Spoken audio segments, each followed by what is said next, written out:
En los asuntos de opinión, estamos avanzando ya a nuestra lección número 15 y hoy veremos la parte final de Romanos capítulo 14.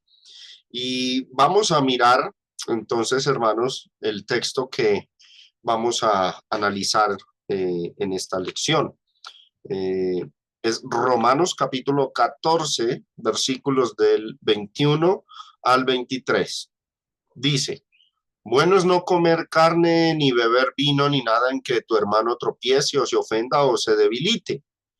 ¿Tienes tu fe? Tenla para contigo delante de Dios. Bienaventurado el que no se condena a sí mismo en lo que aprueba. Pero el que duda sobre lo que come es condenado porque no lo hace con fe, y todo lo que no proviene de fe es pecado. Vamos a observar lo que en esencia pide el apóstol Pablo en estas líneas. Y tenemos que el cristiano fuerte debe procurar el bien, el bienestar espiritual del débil. Esa es la exhortación que hace el escritor inspirado, el apóstol Pablo, en el versículo 21. Bueno es no comer carne, lo dice a manera de recomendación, ni beber vino, ni nada en que tu hermano tropiece o se ofenda o se debilite. En todo el contexto hemos visto que la enseñanza de Pablo sobre los asuntos de opinión ha consistido en exigencias para las dos partes. A los débiles en la fe se les pidió que no juzgaran las acciones que bajo libertad llevaban a cabo los fuertes, y que en caso de opinar diferente, en caso de que su conciencia débil les impida a ellos comer ciertas comidas que los fuertes consumían, o ignorar ciertos días que los fuertes ignoraban, su deber era guardar sus creencias para sí y practicar lo que quieran, pero a nivel individual, evitando quebrantar la conciencia propia. En resumen, mis hermanos, a los débiles se les pidió que respetaran su conciencia, que siguieran observando los días y comidas como ellos quisieran, tenían esa libertad, pero que no fueran a juzgar a los fuertes. Por otro lado, a los fuertes se les pidió que tuvieran paciencia con los débiles, que comprendieran la situación y que no los menospreciaran por lo que creían en cuanto a las comidas, las bebidas o los días. Y adicionalmente, se les exhortó a que evitaran al máximo posible el serles tropiezo, el causarles escándalo. La sugerencia de Pablo para con los fuertes fue que aprovechen su libertad, tienen derecho, pero que se fijen que esa libertad no resultara en el tropiezo o la caída de los débiles. Los fuertes debían mirar con amor y paciencia a los débiles. No pueden los fuertes ser indiferentes, reclamando de pronto que tienen derecho y que no es justo que los débiles les restrinjan. Pablo pinta el escenario no como un acto de restricción por parte de los débiles, donde la voluntad de ellos terminaba imponiéndose, sino más bien como un acto de amor y comprensión por parte de los fuertes. En todo caso, mis hermanos y oyentes, la libertad de los fuertes podía seguir siendo ejercitada, pero con un sumo cuidado para con los débiles, y no por toda la vida, sino mientras los débiles asimilaban estos asuntos y se iban poco a poco fortaleciendo en la fe.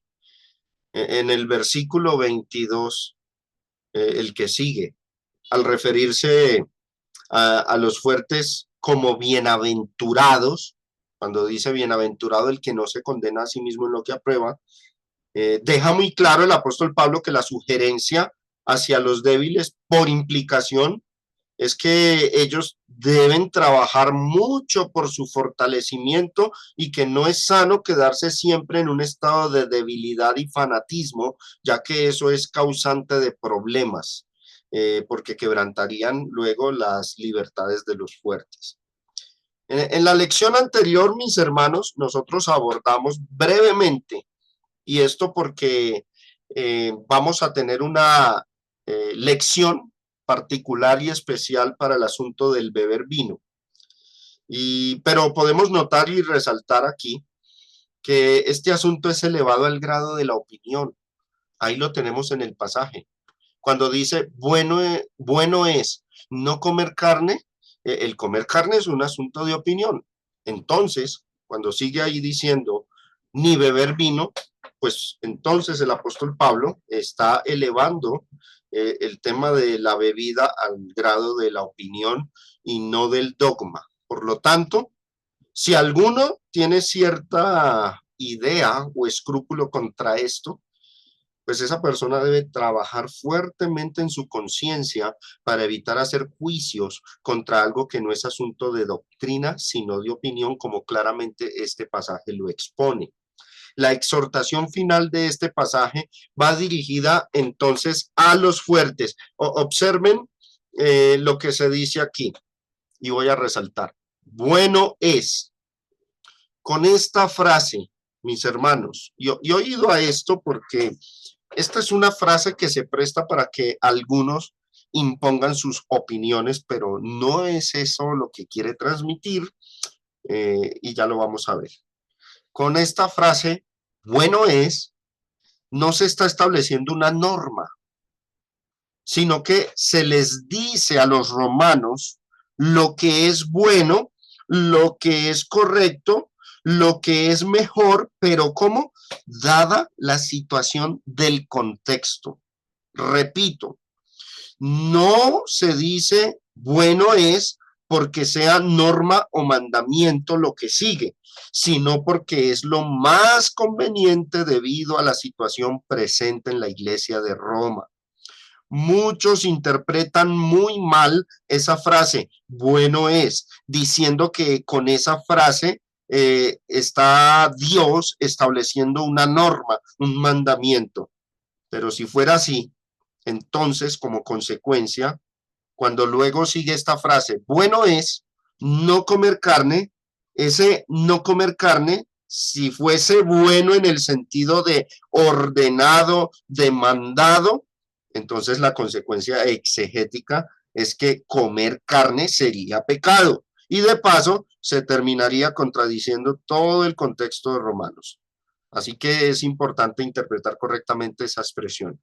El bueno de este versículo, y reitero, se refiere a lo que es más conveniente acorde a la situación que ya se venía discutiendo en todo el pasaje.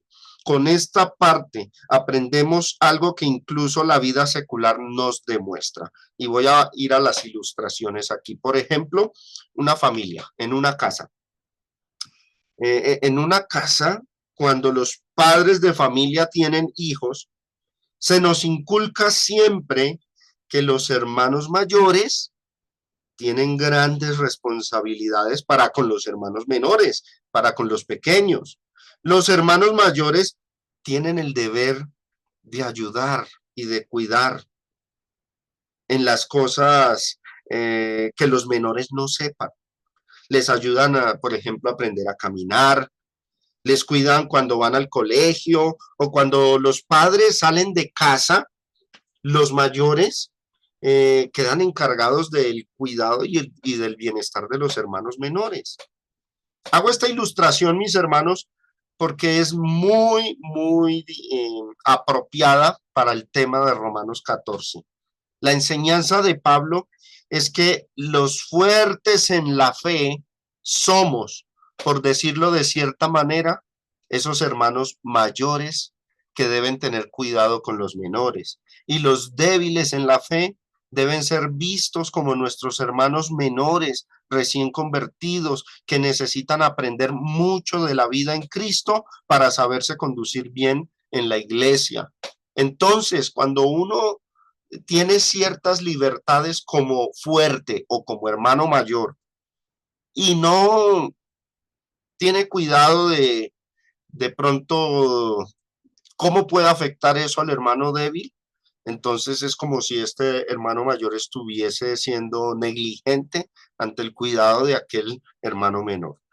Hago esta ilustración para que entendamos cuál es el punto que Pablo quiere expresar en estas líneas con respecto a los fuertes en la fe para con los débiles, ¿sí?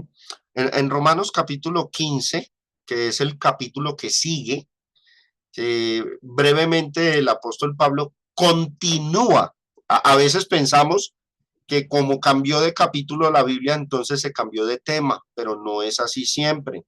Se cambia de capítulo, pero el tema continúa porque observen lo que dice el versículo 1 de Romanos 15. Dice, así que los que somos fuertes debemos soportar las flaquezas de los débiles y no agradarnos a nosotros mismos. Cuando dice aquí los que somos fuertes, se está refiriendo a los fuertes en la fe de todo el capítulo 14. Y cuando dice debemos soportar las flaquezas de los débiles, esos débiles son los débiles en la fe de todo el capítulo 14, de todo ese contexto.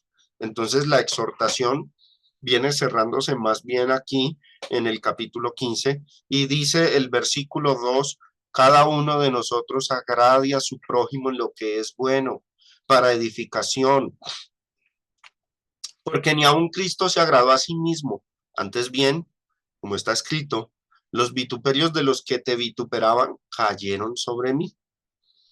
Quiero que observemos ahí, mis hermanos y personas que nos acompañan en esta noche, quiero que observemos esta frase del versículo 2 de Romanos 15. Cada uno de nosotros agrade a su prójimo y mire lo que dice, en lo que es bueno para edificación. Al decir aquí que debemos agradar al prójimo, pero haciendo una claridad en lo que es bueno, siempre y cuando eso sea para edificación, esta frase en lo que es bueno corresponde a la del versículo 21 que dice, bueno es. Ese es el sentido, mis hermanos, de la frase bueno es del versículo 21. ¿Y por qué vuelvo a enfatizar esto?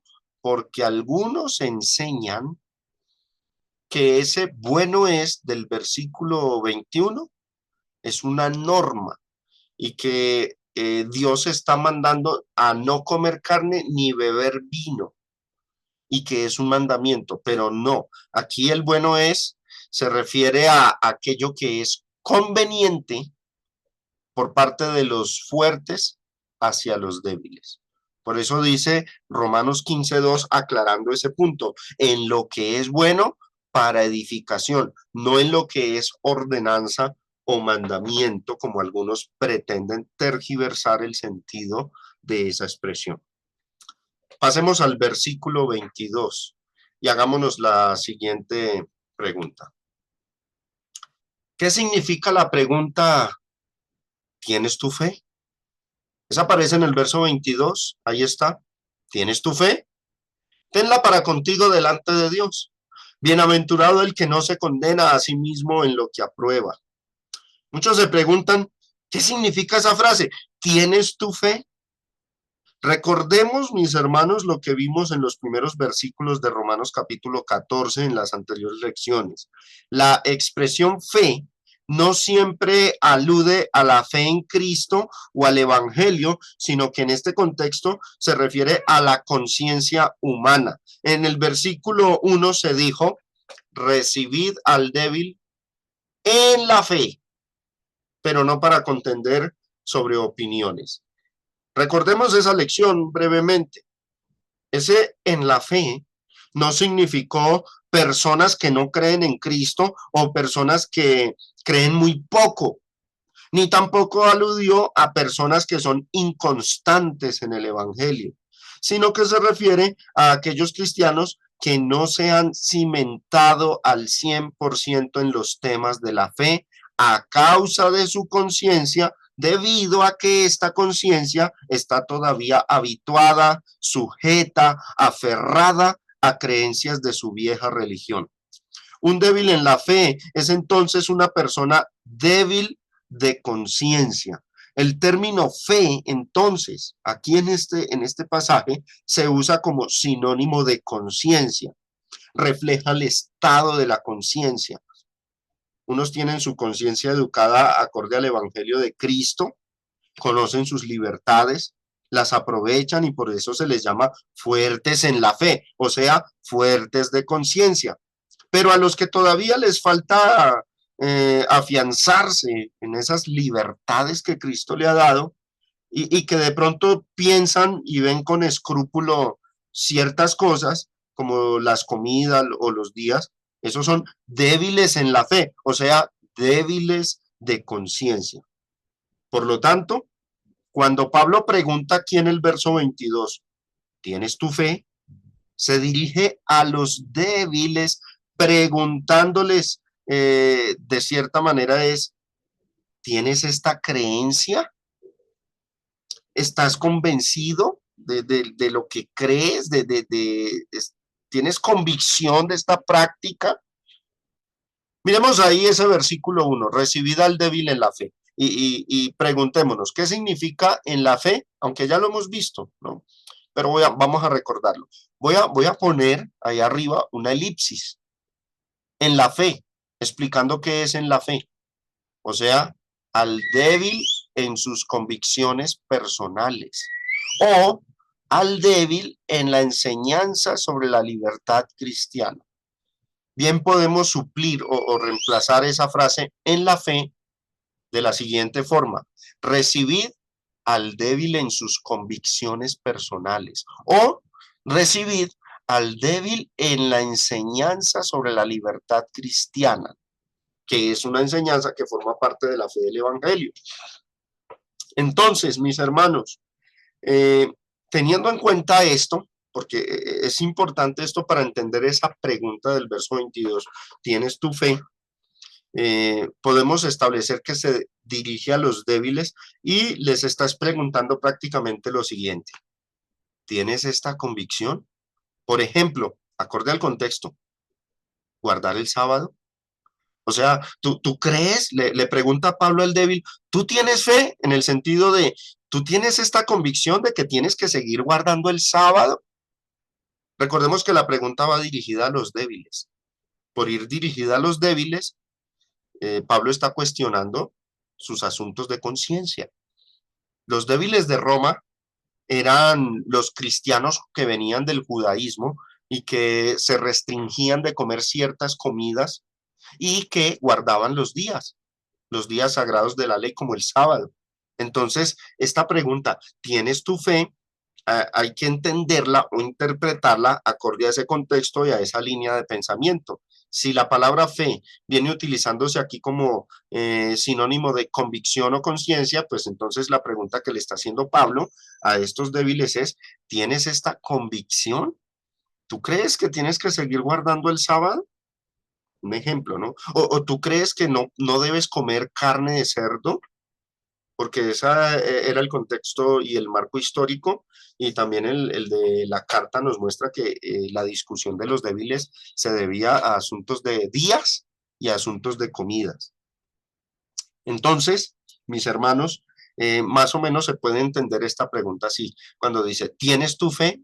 No, obviamente el contexto, mis hermanos, no permite la interpretación de que esa frase fe es la fe, por ejemplo, de Hebreos 11, que dice, es la convicción de lo que se espera, la fe en el Evangelio, ¿no? Porque pues obviamente tanto judíos como gentiles tenían y creían en Cristo. Tiene que ver es con la fe enfocada a la convicción en los asuntos de opinión. Miremos cómo se puede también interpretar esa pregunta o plasmar mejor. Cuando dice ahí Romanos 14:22, ¿tienes tu fe? Puede entenderse esa pregunta de esta manera. ¿Estás convencido de que cierta práctica, regla debes cumplirla? Es una pregunta dirigida a los débiles en la fe. O mejor así, ¿tu conciencia te impide hacer lo que los gentiles sí hacen? Ese es el sentido de la pregunta que está haciendo aquí el apóstol Pablo. Tu conciencia, tú cristiano que eres débil en la fe, tú cristiano que vienes de la religión judía, que ahora eres cristiano, pero que tu conciencia te impide disfrutar la libertad que Cristo ha dado, reconocer que abolió esa ley y que ahora no está sujeto a los asuntos de los días y las comidas. Tú tú cristiano débil, ¿tienes tu fe? O sea, ¿estás convencido de que así debes continuar tu vida y de que no vas a aprovechar la libertad que Cristo te ha dado, que vas a seguir sujetándote en tu conciencia, en tu convicción a los asuntos de comidas y de días? ¿Tienes tu fe? Esa es la pregunta. Entonces, ¿qué responde? Dice, tenla para contigo. No ten esa respuesta, tenla para contigo. Es como decirle, entonces, guárdese esa creencia para usted solamente. Eso es lo que significa, tenla para contigo mismo, tenla para contigo, delante de Dios. En pocas palabras, ser un cristiano con escrúpulos heredados de una vieja religión o ser débil de conciencia, eso no constituye a ese cristiano en un pecador tampoco, ¿no? No. Él puede seguir sujeto a sus debilidades, a sus convicciones antiguas, y no es pecado que lo siga haciendo. No se dice que su condición sea mala en el sentido de que esté en pecado. De pronto podríamos verla como negativa en el sentido de que no ha crecido, no ha fortalecido su conciencia. Pero en sí, delante de Dios, ese cristiano no está pecando por estar sujeto en su conciencia a ciertas costumbres antiguas.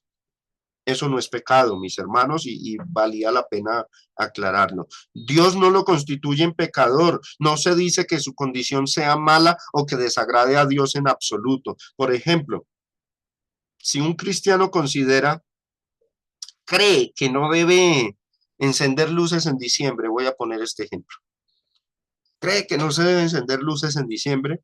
Bueno, su creencia, su postura no es pecaminosa, no es mala, siempre y cuando se guarde su opinión para sí mismo, como dice ahí la frase que está resaltado en verde, tenla para contigo delante de Dios, siempre y cuando esa persona quiera creer lo que quiera creer, quiera abstenerse de lo que quiera abstenerse, se guarde eso para sí, hasta ahí va bien, sin ir a juzgar a los que sí lo hacen. Hasta ahí las cosas marchan bien en la iglesia. Dice la Biblia latinoamericana, voy a citar ese mismo versículo 22 en otra versión de la Biblia. Bueno, resaltemos aquí ese, tenla para contigo, sería esto, guarda eso solo para ti, pero no lo impongas a otros. Esa es la idea. El cristiano, reforcemos este punto, el cristiano judío que era débil en la fe, creía que tenía que seguir guardando el sábado, por ejemplo.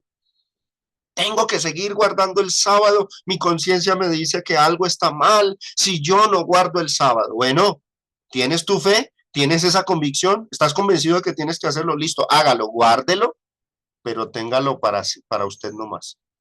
Tenla para contigo delante de Dios. Es una forma de decir el apóstol Pablo, no vayas a imponer esas normas personales, esas convicciones tuyas a los demás. O decía el cristiano judío, que era el débil en la fe, yo creo que no debo comer carne de cerdo, mi conciencia me lo impide, no debo comer carne de cerdo. Pablo le está preguntando, ¿tienes tu fe? O sea, ¿estás convencido de eso, de que así es tu forma de vivir? Listo, válido. Tenlo para contigo delante de Dios. O sea, guarda eso solo para ti, no lo impongas a otros y no juzgues a otros. Transferido eso a nuestra problemática actual, los asuntos de opiniones modernos que nos envuelven a nosotros.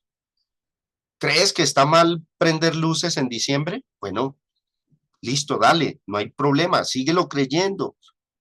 Pero lo que está diciendo aquí el apóstol Pablo es, tenga eso para usted solamente. No se lo imponga a otros y no juzgue a los otros porque sí lo hagan, porque es un asunto de opinión. Eso es lo que significa esa frase. ¿Tienes tu fe?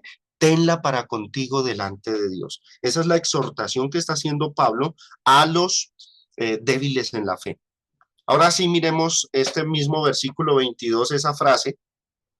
Vamos a verla en otras traducciones de la Biblia. La Biblia latinoamericana vierte esa frase así: mantén tus propias convicciones ante Dios. Noten que aquí el término fe se traduce como convicción. Mantenga sus propias convicciones ante Dios, pero no se la imponga a los otros. Miremos esta, la nueva versión internacional. Así que la convicción que tengas tú al respecto, manténla como algo entre Dios y tú. Ya, no más. No juzgue a los demás, no se lo imponga a los demás, respete la libertad de los demás, no haga juicios, no insinúe que los demás son menos santos que usted, porque usted sí se abstiene y los demás no, no haga eso. Esa convicción que tengas al respecto sobre el asunto de opinión que sea, guárdeselo para usted y para con Dios, pero no lo imponga. Es lo que está enseñando el apóstol Pablo en estas líneas. El débil en la fe tiene la libertad, y gloria a Dios por eso, porque ellos también tienen libertad, no solo el fuerte. El débil en la fe tiene la libertad de seguir creyendo lo que cree, con tal de que se reserve sus nociones para sí mismo y no las imponga sobre los demás. Así como Dios da libertad a los fuertes para comer y para no guardar los días, también le da libertad al débil para no comer y también para guardar los días que quiera guardar, pero todo bajo los parámetros del respeto de los unos a los otros, sin ir a los juicios y señalamientos. Y con esto Pablo pretende culminar o darle fin a las controversias y divisiones que había en la iglesia de Roma por los asuntos de opinión. Ahora, pese a que el débil tiene libertad para seguir sujeto a sus nociones en su conciencia, yo quiero que miren la parte que sigue de Romanos 14:22. A pesar de que el débil tiene la libertad de seguir débil, Pablo reconoce que estos tienen un gran riesgo, y es que algún día esa conciencia débil de ellos puede llegar a ser quebrantada por ellos mismos. En ese sentido, ser débil trae más desventajas que ventajas, aunque muchos por desconocimiento creen que su actuar débil es más sublime para con Dios. Pero Pablo ya había dejado claro que no es así, acorde al versículo 6. Recordemos el versículo 6 para que nos quede claro. El que hace caso del día, lo hace para el Señor, y el que no hace caso del día, para el Señor no lo hace. El que come para el Señor come porque da gracias a Dios, y el que no come para el Señor no come y da gracias a Dios. En pocas palabras, si el débil cree que por abstenerse, si el débil cree que por guardarse ciertas cosas entre él y Dios, eso lo va a hacer más santo o más sublime, este texto está diciendo que no. Que si lo hace, pues lo hace para el Señor, pero el que no lo hace, también para el Señor no lo hace. Y podemos sumarle el texto de Primera de Corintios que dice: las viandas no nos hacen más aceptos ante Dios, pues ni porque comamos seremos más, ni porque no comamos seremos menos. Porque es que gran parte de la debilidad en la fe de muchos, la debilidad de conciencia, reposa en la idea de que si yo me abstengo, seré más santo. Si yo me abstengo, estaré más acepto delante de Dios.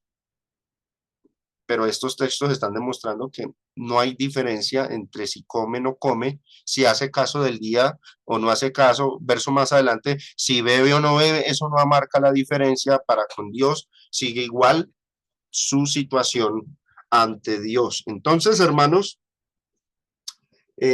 a pesar de que el débil tiene libertad, Pablo reconoce en la línea que sigue, y nótenla, está reconociendo que ser débil de conciencia era una desventaja. Un débil de conciencia en la iglesia de Roma que optó por no comer carne, bueno, Dios le permite actuar así, acorde a lo que su conciencia le indica. Otro débil en la fe en Roma optaba por guardar cierto día, el sábado, por ejemplo. Bueno, bien, Dios le da el permiso de que actúe así, acorde a lo que su conciencia le dictamine. Sin embargo, el día que ese débil, por alguna razón o circunstancia, se vea obligado a comer carne o a quebrantar su sábado, ese día, ese débil pecará. Ese día, ese débil quebrantará su conciencia y ahí, hermanos, es donde está el lío, porque se va a meter en problemas con Dios el débil en la fe por un asunto que ni Dios le ha mandado. Por lo tanto, Pablo viene mostrando las desventajas de los débiles. Y Pablo, al notar esa desventaja que tiene el débil, insinúa con la frase final que es mucho mejor procurar ser fuerte de conciencia que seguir siendo débil de conciencia. Cuando dice, tienes tu fe, tenla para contigo delante de Dios, hasta ahí lo que está diciendo Pablo es, listo, los débiles tienen libertad.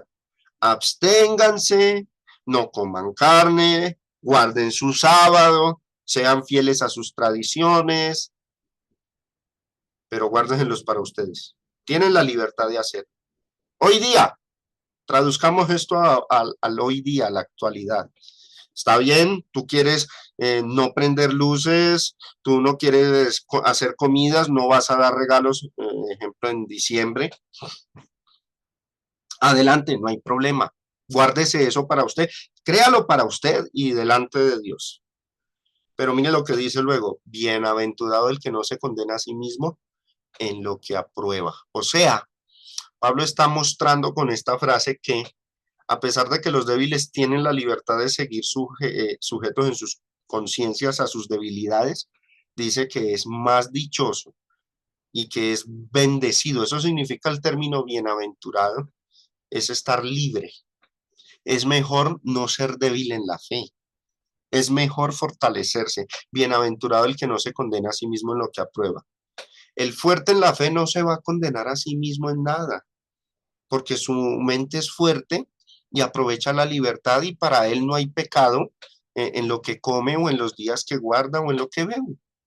Pero el débil sí, tiene su conciencia educada para entender que esas cosas son malas, para entender que esas cosas son pecaminosas, aunque Dios no lo diga, pues entonces el día que quebrante su conciencia va a pecar. Bienaventurado el que no se condena a sí mismo en lo que aprueba. Observen cómo lo traduce esta versión de la Biblia, el libro del pueblo de Dios, dice. Guarda para ti delante de Dios lo que te dicta tu propia convicción. Feliz el que no tiene nada que reprocharse por aquello que elige. Terminando este punto, avanzamos al versículo 23, que es nuestro versículo final, y vamos a hacernos esta pregunta.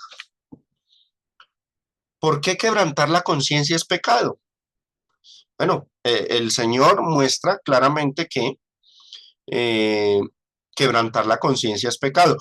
En el verso anterior dijo, bienaventurado el que no se condena a sí mismo en lo que aprueba. O sea, quebrantar la conciencia es pecado. Pero sería bueno preguntarnos, ¿y por qué? ¿Por qué eso delante de Dios es pecado?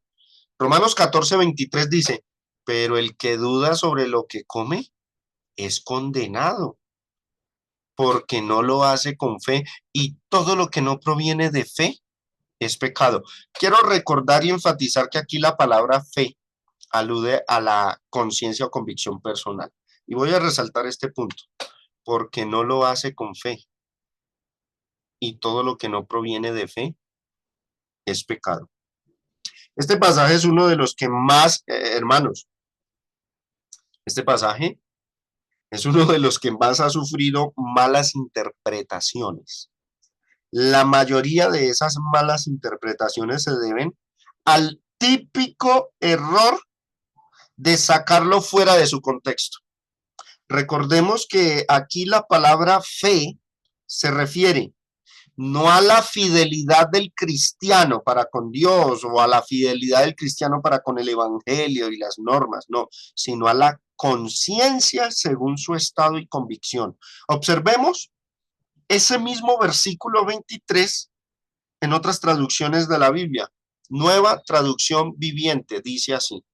Pero si tienes dudas acerca de si debes o no comer algo en particular, entonces es pecado comerlo. ¿Por qué? Ahí explica. Pues no eres fiel a tus convicciones. Si haces algo que crees que está mal, pecas. Esta es la gran desventaja de los débiles. Yo digo siempre una cosa, mis hermanos y personas que me escuchan. Ya es suficiente con todos los mandamientos que tenemos para nosotros los cristianos, ¿no? ¿No les parece que es suficiente? Todo lo que se nos ordena, no es solamente no matarás, no robarás, no dirás falso testimonio, sino las obras de la carne, Gálatas capítulo 5, el tener que dar fruto del Espíritu, el despojarnos del bien. Para mí eso ya es suficiente, como para que uno mismo se ponga más mandamientos, como para que uno mismo se aumente la carga. Y el débil en la fe está haciendo eso consigo mismo. Se está poniendo una carga más pesada a sí mismo que Dios no se la pone. Ahora, ¿qué le advierte Dios? Y yo creo que esta advertencia es como Dios tratando de, digamos, de forzar o de pegarles un empujoncito a los débiles para que se fortalezcan. Les dice, vea, pueden seguir con su debilidad, pueden seguir sujetos a sus escrúpulos, pero el día que ustedes quebranten su propia conciencia, ese día yo los voy a tener como pecadores y me tendrán que rendir cuentas por eso.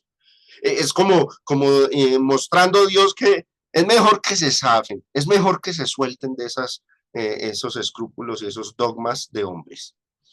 Porque les dice, pues no eres fiel a tus convicciones y si haces algo que crees que está mal, pecas. O sea, el día que quebrante su propia conciencia, peca. Miren esta traducción, lenguaje actual, el mismo versículo. Pero si alguien no está seguro si debe o no comer algo y lo come, hace mal, porque no está actuando de acuerdo con lo que cree. Y ustedes bien saben que eso es malo, pues todo lo que se hace en contra de lo que uno cree es pecado. Y dice la Biblia latinoamericana, pero si uno come cuando su conciencia se lo reprocha, se condena a sí mismo, pues su convicción era otra. Y todo lo que uno hace en contra de su convicción es pecado. Ahora sí, comprendiendo bien el punto, en muchos suele surgir la siguiente pregunta, porque todavía sigue, ¿no? ¿Por qué está mal quebrantar la conciencia? La respuesta corta que puedo ofrecerles, mis hermanos, es pues porque Dios así lo quiso. Es su ley, pare de contar. Para Dios, cristiano que quebrante su propia conciencia, peca. Punto final. Él es Dios y así lo ha establecido. No deberíamos nosotros cuestionar al Creador por lo que Él ordena o establece en su palabra, en su voluntad. Pero a veces los seres humanos somos así. Le pedimos explicación de todo.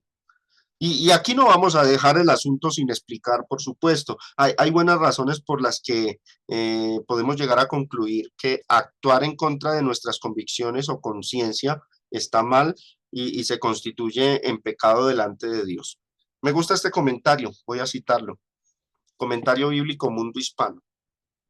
Dice, sin embargo, para la persona que piensa que alguna comida es impura, para él es impura y no debe comerla. El débil no puede actuar en contra de su conciencia, no puede pasar por alto su conciencia como si no tuviera ningún valor en la orientación de su conducta. Me encanta esta explicación. Como si la conciencia no tuviera ningún valor en la orientación de la conducta. Hermanos, la conciencia es ese elemento que Dios ha dado al ser humano para que oriente y guíe su conducta, todo lo que hace. Y Dios quiere que tengamos conciencias bien educadas. Entonces, un cristiano que educa mal su conciencia o que la mantiene débil, no instruida por la voluntad de Dios, pues Dios le va a contar como pecado ese momento en el que él quebrante su propia conciencia. Quiero dar dos razones más claras, más convincentes para este tema que es algo filosófico y difícil. ¿Por qué quebrantar la conciencia es pecado? Bueno, Dios no es que lo explique muy claro que digamos en su palabra y nos toca recurrir a la meditación y a la reflexión sobre este asunto. La respuesta más ligera que doy es Pues porque Dios así lo mandó y pare de contar. Si Él cuenta eso como pecado, esa es su voluntad y pues nuestro deber es obedecerle, ¿no? Pero quiero dar dos razones. Razón uno, la conciencia es aquello que rige nuestra conducta. El cristiano debe educar su conciencia para que ésta le guíe en la vida diaria. Una conciencia que duda produce un cristiano inconstante. En el contexto inmediato, Pablo viene hablando de la importancia de tener una conciencia fuerte, en contraposición con la desventaja de lo que es tener una conciencia débil. La conciencia, mis hermanos, es lo que nos rige la conducta nuestra. La Biblia enseña que la conciencia puede llegar a estar mal educada hasta el punto que hacemos lo que para Dios es abominable, pecado, sin que nuestras conciencias nos lleguen a acusar. Ante este detalle de la naturaleza humana, Dios quiere que nuestras conciencias sean bien educadas. Esa es la voluntad de Dios. Dios quiere que nuestras conciencias se amolden a su voluntad. Y por lo tanto, no podemos tener conciencias frágiles, conciencias inestables, que un día nos acusen de algo y que otro día no. Una conciencia frágil, variable, da como resultado un cristiano inconstante que no sabe qué creer ni qué guardar. Y esos son los cristianos que luego se apartan o se enfrían porque no saben cómo andar. Son los de doble ánimo. Dios quiere cristianos que sean firmes en sus convicciones y no cristianos que duden en las cosas que creen. Hebreos capítulo 11 dice, sin fe es imposible agradar a Dios. Y la fe no consiste, mis hermanos, meramente en creer en la existencia de Dios, sino que consiste la fe también en creer y confiar en la enseñanza de Dios, en su mensaje. Los débiles en la fe, de cierta manera, están dudando de la doctrina de la libertad cristiana.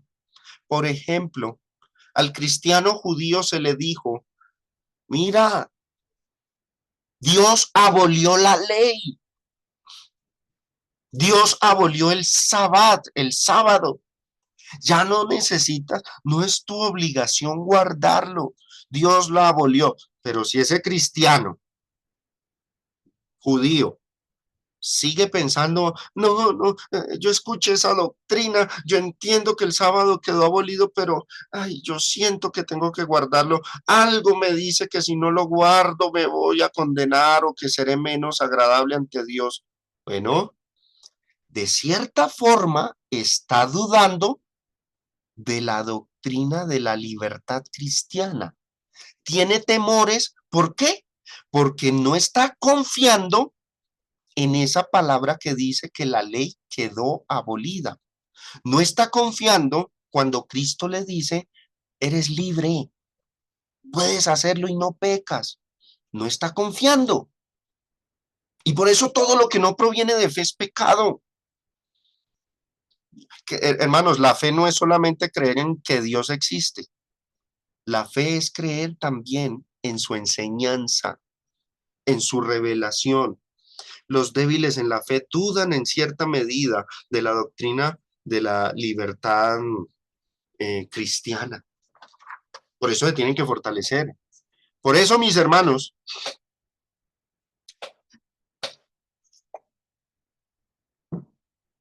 considerando todo esto y mirando el contexto inmediato, tenemos que, si un cristiano determina que algo está mal para él, así la nueva ley de Dios no lo exponga como malo, como pecado.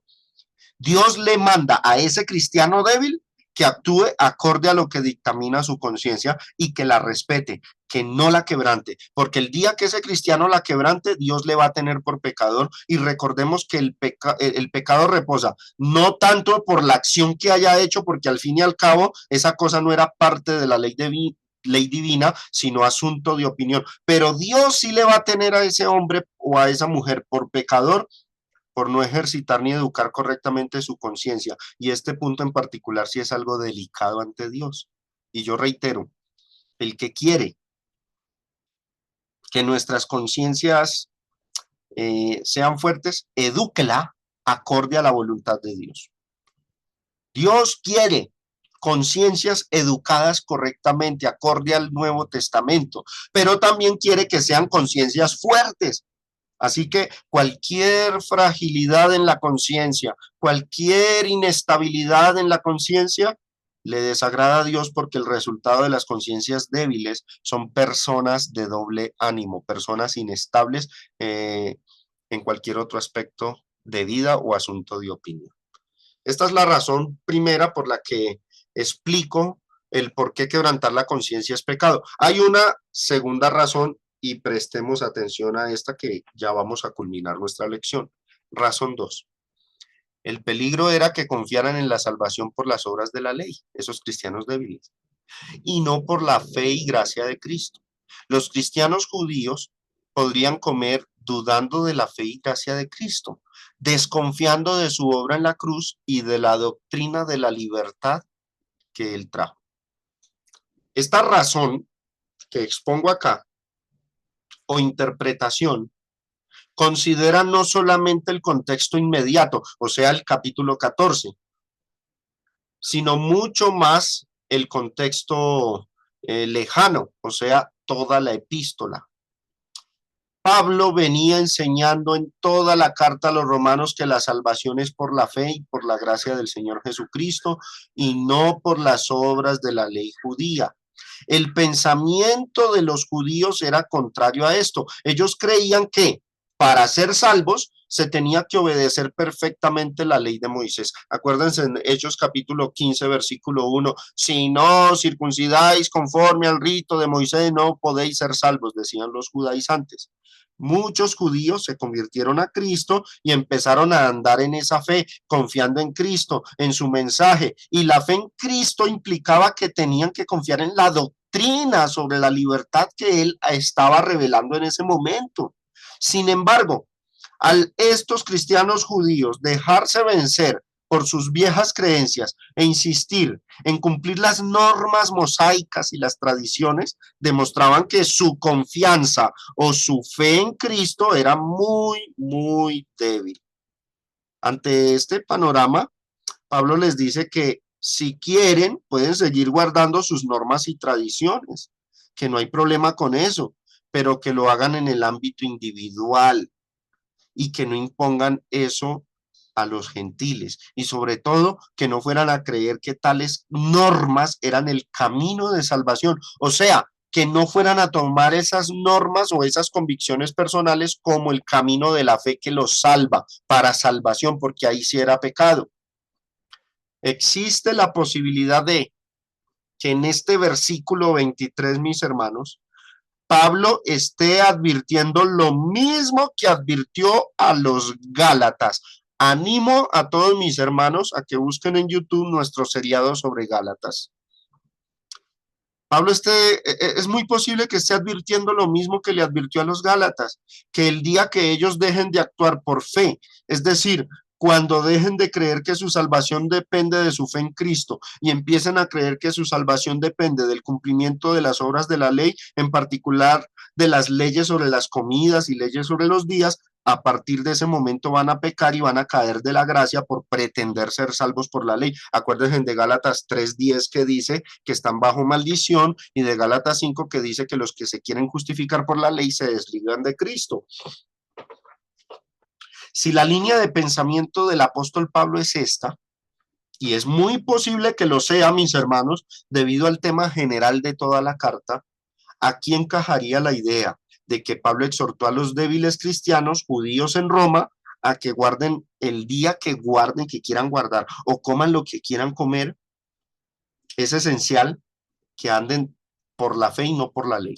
Y esa parte final del verso 23 que dice, el que duda sobre lo que come es condenado porque no lo hace con fe y todo lo que no proviene de fe es pecado, aplicaría en ese sentido, de que si ellos, siendo judíos débiles en la fe, dudan sobre el tema de las comidas y se van a condenar porque su duda les va a conllevar a creer que eso es asunto de salvación y ahí ya no andan por fe y todo el que no ande por fe peca. Esa sería entonces la segunda razón o sentido de esa expresión final, que es una parte difícil de entender, de interpretar. Reitero, si el versículo 23, esa parte que está resaltada cuando dice, porque no lo hace con fe y todo lo que no proviene de fe es pecado. Si este versículo se escribió bajo este punto de vista que les vengo compartiendo, el que duda sobre lo que come, ese sería el pecado del cristiano judío en Roma y su pecado consistiría en creer más en la vieja religión que en que en la nueva enseñanza de Cristo. Este judío estaría confiando más en la ley de Moisés que en la gracia de Cristo y en el evangelio. Estaría retrocediendo, tropezando, cayendo. Si el cristiano judío dudaba del camino trazado por el Señor en cuanto a los asuntos de días y comidas e insistiera en comer legumbres por ley o guardar un día, el sábado, por ley, o sea, pensando que lo hace por salvación, la actitud de ese cristiano judío sería condenable, porque ya no estaría andando en la fe de Cristo, sino bajo la ley de Moisés, y la epístola a los Gálatas es suficientemente clara con esto. Todo lo que se haga fuera de ese marco de la fe de Cristo, como dice Pablo, todo lo que no proviene de fe en esta línea de pensamiento sería pecado, porque sería un retroceso completo a la vieja religión bajo la cual ningún ser humano será justificado, dice Gálatas capítulo 2, versículo 16. Reconozco que esta última interpretación que les ofrezco se ajusta mucho mejor al marco histórico y encaja perfectamente con la temática de la carta desde su inicio en el capítulo 1, como también encaja con la enseñanza general de otras epístolas, como la carta a los Gálatas. Pero esta interpretación, mis hermanos, esta segunda razón, demandaría que reestructuremos nuestro entendimiento sobre el término la fe, que aquí en Romanos 14 alude a la conciencia. Entonces, ahí están las dos posturas. Yo me inclino por la primera sin descartar la segunda. Creo que ambas concuerdan y que no contradice la una con la otra. En lo personal, creo que el contexto da lugar a ambas interpretaciones. No creo que la una contradiga la otra, porque el contexto inmediato viene usando la palabra fe como sinónimo de conciencia o convicción, pero también en el contexto lejano de la carta se usa el término fe para referirse a la enseñanza del evangelio, el camino de la fe en Cristo. Creo que la primera interpretación nos sirve más a nosotros hoy día. La discordia antigua entre judíos y gentiles ya es cosa del pasado, no nos afecta a nosotros hoy día y por lo tanto, si tomamos el pasaje de una manera más práctica y dinámica, sustrayendo los principios que éste tiene para nosotros, la primera interpretación que ofrecí es la más apropiada para aplicar a los asuntos de opinión actuales. Ahora, reitero que no se puede descartar la segunda, y más cuando ésta se enfoca en el marco cultural e histórico de la carta. Pero sea cual sea el caso, mis amados hermanos y oyentes, el principio que nos queda a nosotros es que actuar en contra de la conciencia es pecado delante de Dios y por lo tanto es mejor que un cristiano se despoje de cualquier debilidad de conciencia para que no corra luego el riesgo de ir a pecar porque la quebrante. Por eso dice Pablo, bienaventurado, bendecido el que no se condene a sí mismo en lo que aprueba. O sea, bendito aquel que no se ponga más cargas de las que ya tienen el evangelio. Bienaventurado, dichoso, el que no se ata en su mente a cosas que Dios no manda. Ese es el principio. Entonces, y aquí, mis hermanos, culminamos nuestro estudio cuidadoso a Romanos capítulo 14. Esta ya es nuestra parte final. Quedamos pendientes con el resto de temas que envuelven los asuntos de opinión. Nos falta estudiar Primera de Corintios 8, nos falta estudiar Primera de Corintios 10. El Señor nos va a bendecir estudiando, escudriñando esas líneas, y después de esa etapa de interpretación de estos pasajes, entonces abordaremos directamente y con lujo de detalle los asuntos de opinión que actualmente generan controversia en las iglesias. Gracias por la atención que me prestaron y que el Señor les bendiga y les fortalezca.